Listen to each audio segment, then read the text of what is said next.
What's up, y'all? What's up? Today we're gonna do a skin tape up and we're gonna shape the beard up as is. So first we're gonna draw a guide. We're gonna do that all around.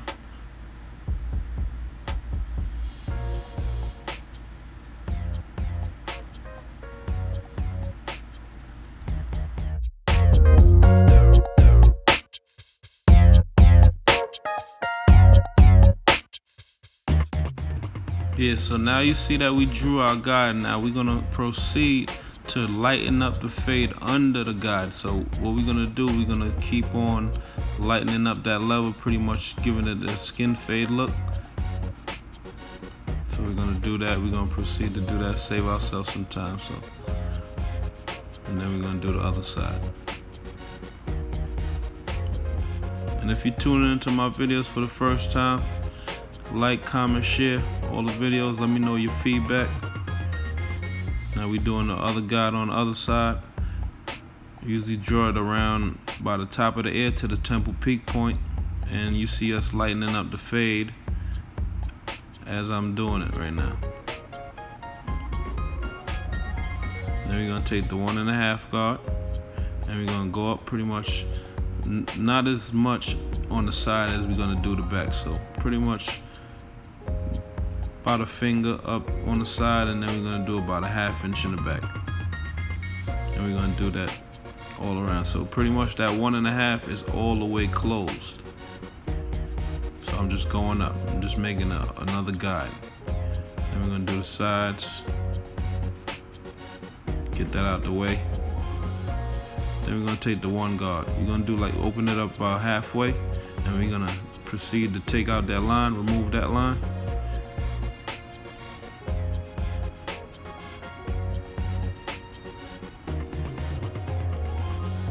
Do the back, same thing.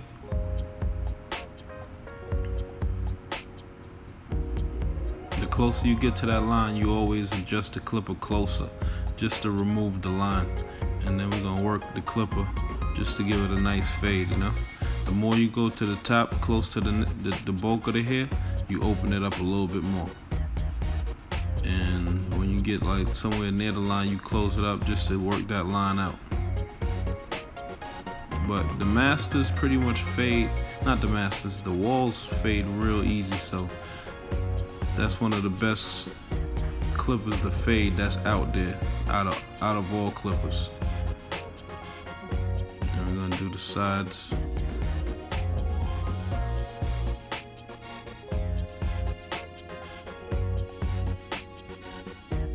Now we're gonna do the clip over comb. Now what we're doing is pulling the comb, resting the back of the comb on the head where you drew the guide at, and then you'll see the excess, and then all you gotta do is clip that right there. And we're gonna do that all around. Same technique. For my subscribers, I know y'all looking at the barbershop like that don't look like Strictly Skills, and you're right, because it's not Strictly Skills. I went to go check my homeboy, so I gave him a haircut at his barbershop. So that's why you don't see the cordless designers. So right there, I'm using the 5 stars, and I mean that's what I used before, the cordless designer. So that's why. So just in case you're wondering. But right now I'm doing the clip over comb, same technique, pulling it, resting it on the line, and cutting the excess, and it's gonna blend right on in. It's not gonna blend all the way in, but it's gonna cut the bulk enough to where you could put the 1.5 behind it, and then you don't have to do pretty much light work after that.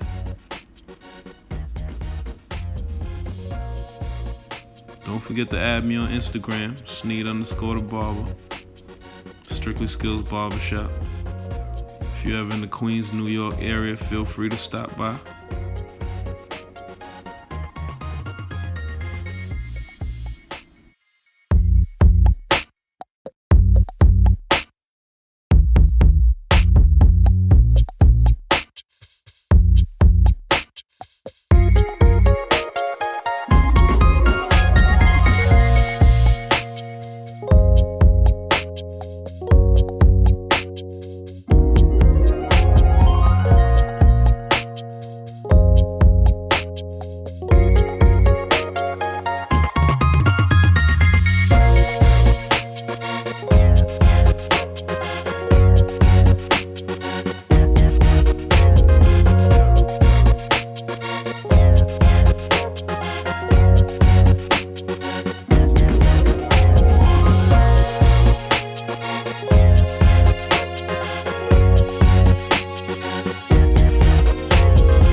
for some smooth beats to rock to while I listen to these tutorials and stuff. So you know what I mean, that's why I always hit you with some good beats, some good knowledge, and you know what I mean, show you some good skills, man. That's what it's all about. Ain't nothing better than the barber game, I must tell you. Cause it don't matter how broke you look, how broke you feel, you need a haircut. Cause the haircut is gonna cheer you up. It's gonna get you in a better mood. You ever see a customer come in, you cut them, and they leave out all smiles? That's the pleasure that I get after finish a haircut.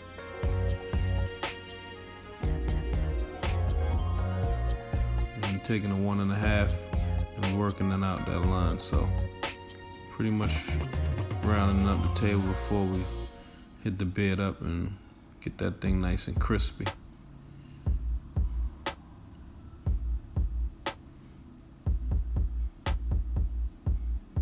Make sure you taper all edges down, so when you come with the liners, you don't have to do no debulking with your liners. You can just pretty much tap the line and it's crispy right away. Stop paying attention to detail, you know. Shouts out to all my subscribers, all my people who comment all the time. Swagger, Stutter Swagger, I hope I got that right. Shouts out to her. She always commenting. A few other people too, you know what I mean? I ain't forget about you. Like you see right there, I'm hitting that lineup and I don't have to do too much work. So one touch of the liners, of course the liners gotta be lined up right. And your job is done because you did all that preparation work. It's pretty much like a painter when he put the tape around the area where he about to paint at, and then he could just slap the paint up on there, and once he peel off that tape, paint is perfect. Nothing extra over. Now this is the part where we start skinning out the taper.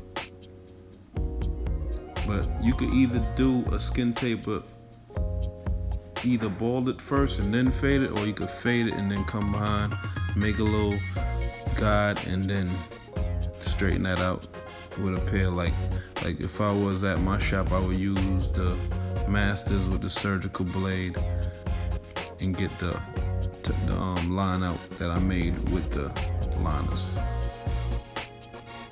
But since I'm at my boy shop, I'm using his clippers, so I'm gonna use the 5-star for everything. So here we go, removing that line that I put in there with the liners. Just a minor line though, just to give it that skin tape up look. And then of course we're gonna razor this whole thing up, clean them up all the way.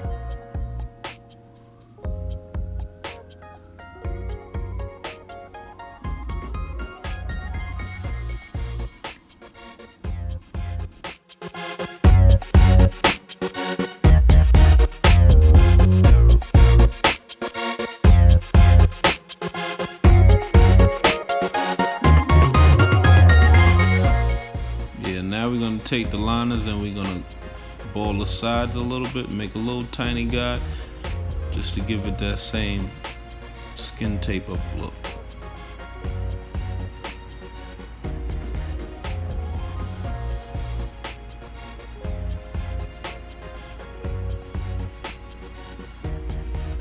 Now we're gonna start fading the beard into the skin tape up. So start off with the 1, then we open the 5-star all the way, and then we closing it gradually just to blend it right into the skin. Sometimes you gotta use them corners too. Just see how I'm using them corners to fade that beard in. You gotta do that because the heads go different ways, so you just gotta attack it just to make sure it blends in the right way. Then we're gonna hit that line up.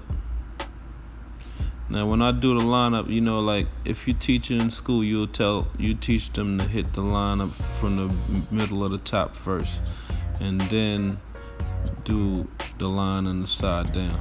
But it's like getting your license, man. Once you get your license, you start driving with one hand and you got the hang of that thing. So for all the newcomers, like if you're an amateur or beginning barber from the barber stage, and I would advise you to start from the middle, right, like right there, and then work your way out. But I've been doing this for a while, so I pretty much be knowing.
Be on the lookout too, because this year I'm gonna do a couple workshops where I'm gonna show people how to cut some hair. So if you ever in the New York area, when I put that ad out or the post up on Instagram, if you're around, come on through. It's gonna be me and a few other barbers, me, my boys that I'm cutting right now, V12, and probably get a few other good barbers in the surrounding area to participate. My brother Z the Great, of course, he on deck too. So we're gonna continue, we're gonna blend that sideburn into the, well, not the sideburn, but blend the mustache into, not the mustache, I'm messing up over here. Blend the beard into the skin tape up area.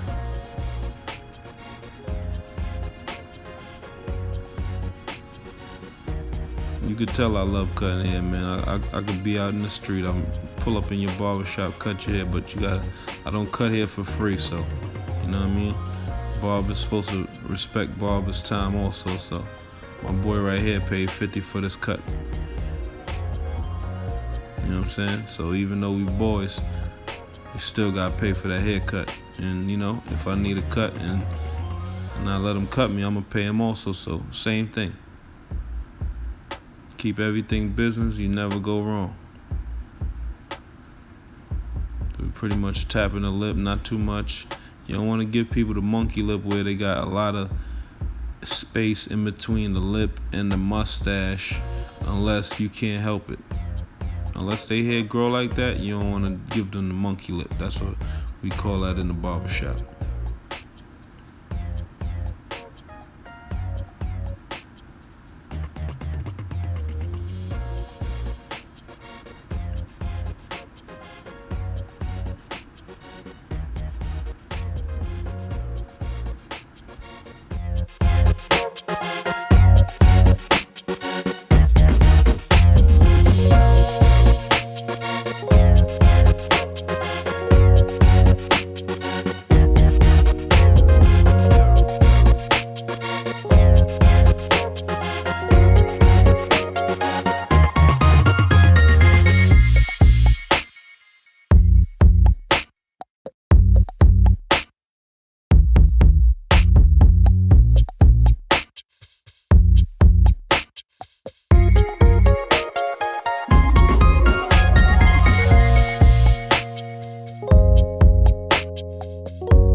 the way I do beards, I usually do like right there by that sideburn, do the mustache area, and then the line that'll connect itself. So pretty much, and I'm gonna use the razor to do that. I'm not gonna use the clipper. So make sure I get both mustaches even and get right there by the ear. And then you can see the line already forming. I'm adding a little gel, and then I'm gonna just bridge that gap. I'm gonna connect the dots, make that line, connect that bridge with the razor, and keeping the hair at this highest point. This is actually a bad camera angle, but you can see what I'm doing. So that's the only reason I kept it in there. You can see me pulling the skin. Always pull the skin. Enjoy your razor. Now I razor it pretty high because it got like hair like by his eyelids and stuff like that. So you always want to clean all of that up. But you see, I'm just tapping the line, coming down, barely, and connecting that dot right there, making that connection. And once you measure the beard that way, you can't go wrong. Once you get the mustache perfect on both sides, and then you draw the angle of the line going up, and it's gonna be a no-brainer. And I'm going against the grain on the face just to give it a cleaner surface, clean it up real quick. This was even a worse camera angle. That's why I didn't give you a good view on that side. I'm sorry about that. I wasn't in my shop. I wasn't home.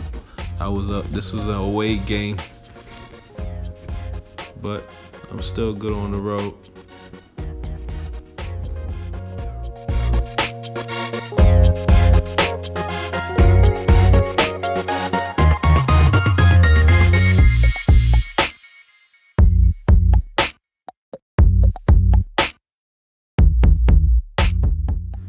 Yeah, as you can see, man, that beard came out crispy as shit, man. It's that good razor work.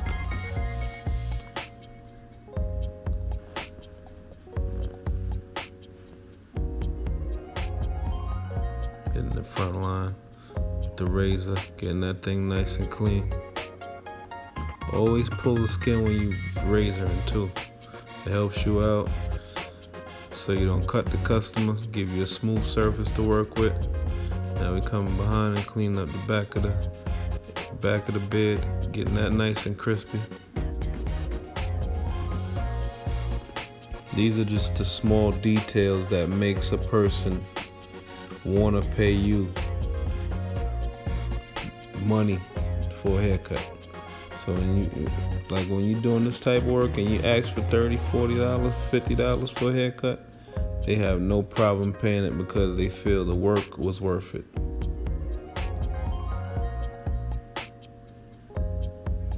Or even if you don't charge that much, you charge a 20 or 30, they might throw you a 50 because they felt that you spent time on their head, took your time, went through the necessary details, and all of this stuff right here gonna keep them clean.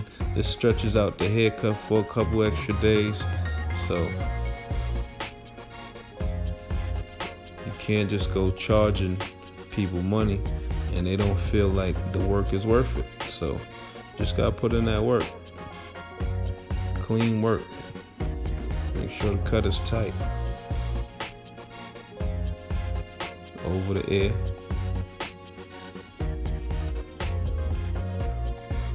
Then you're gonna reverse. Make sure you go against it. Sometimes you see one, like the smaller, you could take away a couple strands and it'll make a line look extra tighter. So that's why, I draw the ear and going up against it. Make sure I get every strand. So this cut right here should last them about a week and a half or a week, whatever. Yeah, all of this is cleanup, man. And he's a hairy guy. So most Spanish looking dudes like grow a lot of hair on their neck. So once you pop that cape, and this hair underneath, you always want to clean that up because you don't want them to be wearing their shirt. If they work in a professional environment, they have their dress shirt on and above their neck is some hair because the barber didn't clean it up right. That's your job too. Not just the haircut, but the fine tuning. That's part of the barber game. And thanks for tuning in. For all my subscribers, keep subscribing. This has been Strictly Skills on the road at another shop. My boy, Vin Precisions, hold it down.